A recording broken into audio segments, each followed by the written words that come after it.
All right, so I'm going to show you guys how to create your very own ugly sweater. Now, to begin, the first step you're going to need to do is draw your sweater. To draw the sweater, there's a few different ways you could draw that shape. You could go ahead and do like a little scoop neck and just do a curved line down. Or if you want to do like a turtleneck, like I'm going to start by drawing a little bit of like an oval, like a super skinny one. Once I have that super skinny oval, I'm going to go to the sides and draw two curved lines down. Remember, a turtleneck is one of those ones that goes super high up on your neck. And then I'm going to go ahead and do another little line right there. Okay, this is the top of my sweater. From there, I'm going to go ahead and show where my shoulders are by drawing a curved line down. Just like that. Going to the other side and drawing another curved line down. Remember, if I'm ever drawing or talking too fast, you are welcome to pause the video. Once I have that top part right there and I have those two curved lines to show my shoulders and my arms, I'm going to go ahead and draw a little bit of a curved line in and a line up to show the inside of my sleeves, just like that.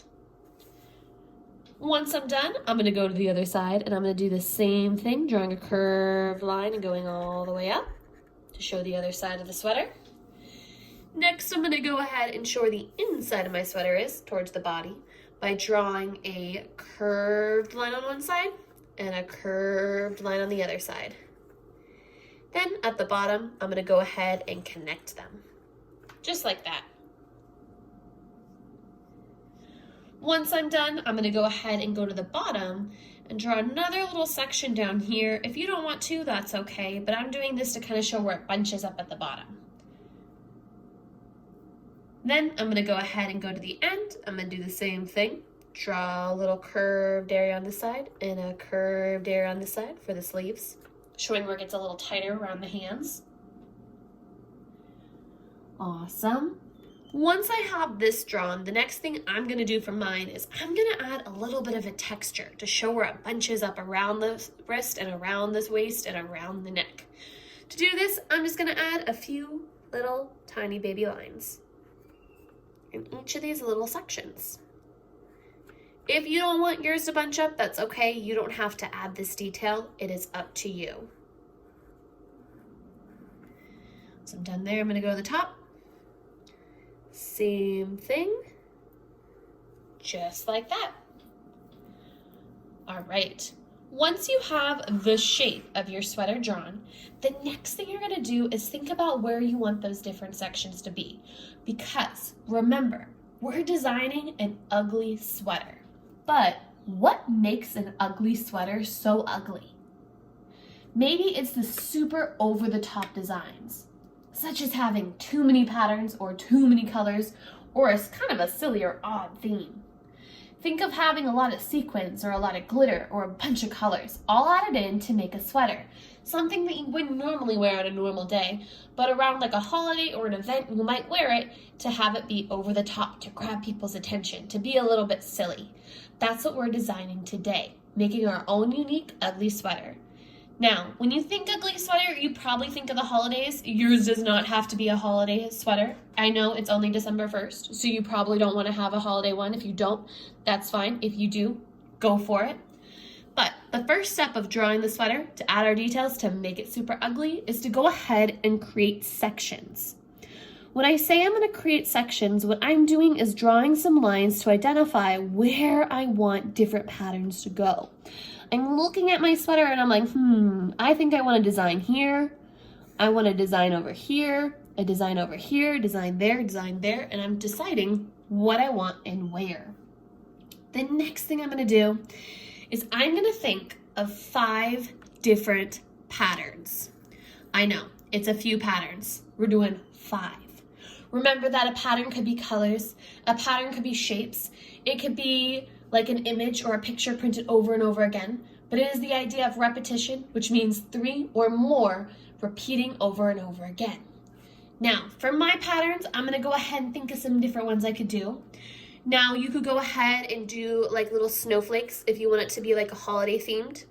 You could go through and add shapes such as circles and squares. You could go through and color different types of lines, or you could do just different chunks of colors. It's really up to you and how you want to create your patterns.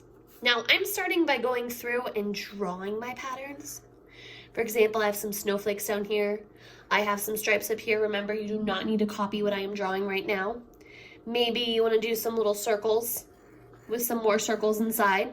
It's up to you. Once you're done drawing those out, the next thing you're going to be doing is you're going to be coloring it in. Okay, so I'm going through, I drew the shape of my sweater, I added some patterns, and then I'm going to go through and color it in. Now, looking at my picture, how many patterns do I have so far?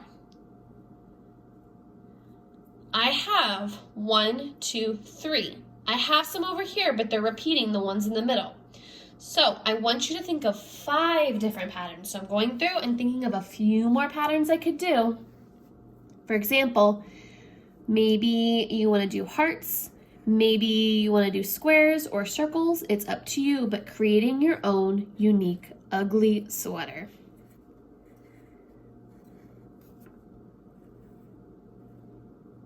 Just like that. All right. Now that I have my ugly sweater, maybe some little wavy lines in there too for my patterns. There we go. Once I have my different patterns drawn, the next step you're going to do is you're going to go ahead and color it in. So next you're going to find some colors, whatever you have, and you're going to go ahead and neatly, showing craftsmanship, meaning we're thinking before we're drawing, we're going to go ahead and color in our designs. Remember, just because ugly sweaters are popular around the holidays does not mean you only have to use green and red. It does not have to be a holiday sweater, but it can be if you want it to be. It can be any color you want, but make sure you're using a mix of colors to go ahead and make it ugly, tacky, and super bright so we have those super awesome ugly sweaters created today. I look forward to seeing what you guys create.